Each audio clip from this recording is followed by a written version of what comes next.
محبت اندھا کر دیتی ہے، ہر بیماری کی جڑ ہے۔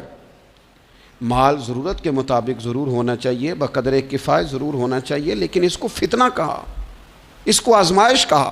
نبی اکرم صلی اللہ تعالیٰ علیہ وآلہ وسلم نے فرمایا مجھے تم پر اس چیز کا ڈر نہیں ہے کہ تم پر غریبی آئے گی، بلکہ حضور فرماتے ہیں مجھے اپنی امت پر ڈر اس بات کا ہے کہ دنیا ان پر کشادہ کر دی جائے گی، ان کے پاس مال آئے گا، مال آنا، دنیا آنا، یہ خوف کا مقام ہے، بڑی تباہی کرتی ہے دنیا۔ مال جہاں جہاں آیا ہے فتنہ بھی آیا ہے، اختلاف بھی آیا ہے، حسد بھی آیا ہے، اور بہت سارے مالداروں کے پاس تکبر بھی آیا ہے، اللہ ماشاءاللہ، غرور بھی آیا ہے، انا نے بھی جرم، یہ سارے فتنے مال کی وجہ سے۔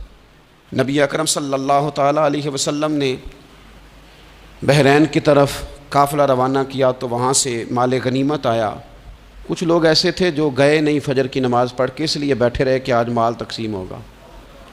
تو حضور فرمانے لگے تمہیں پتہ چل گیا ہوگا کہ بحرین سے مال آیا ہے؟ حضور ہمیں پتہ چل گیا تھا۔ تو محبوب فرمانے لگے تمہیں ایک بات بتاؤں، ہر امت کے لیے کوئی آزمائش، کوئی فتنہ ہوتا ہے، میری امت کا فتنہ مال ہے۔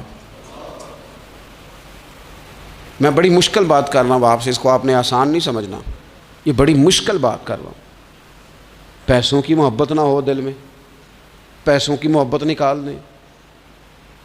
یہاں تو میرے بھائی چھوٹے چھوٹے لوگوں کو لوگوں نے بتا دیا ہے کہ بڑا نوٹ کون سا ہوتا ہے اور چھوٹا کون سا ہوتا ہے۔ یہاں تو ہر چیز تلنے لگی ہے، یہاں تو جس کی نظر اللہ ماشاءاللہ کمزور ہے نا، نوٹوں کی پہچان اسے بھی ہے، لوگ ٹٹول کے دیکھ لیتے ہیں کہ کون سے والا ہے۔ یہ ان چیزوں سے تھوڑا سا اپنے آپ کو باہر نکالیں، ضرورت کی حد تک جو چیز بھی رہے وہ ٹھیک ہوتی۔ تو مال آزمائش ہے، یہ حضور علیہ الصلوۃ والسلام نے فرمایا۔ ذرا حدیث کا عنوان دیکھیے اور انداز دیکھیے حضور کی گفتگو کا۔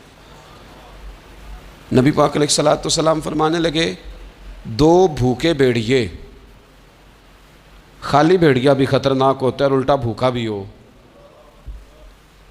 فرمایا دو بھوکے بھیڑیے بکریوں کے ریوڑ میں چھوڑ دیے جائیں اتنی تباہی نہیں کرتے جتنی مال کی اور شہرت کی محبت آدمی کے دل میں تباہی کرتی ہے۔ باطن اجاڑ دیتی ہے، ساری فصل تباہ ہو گئی، مسلی گئی، اندر سے ٹوٹ گیا، باطن سارا بگڑ گیا۔ کس بنیاد پر؟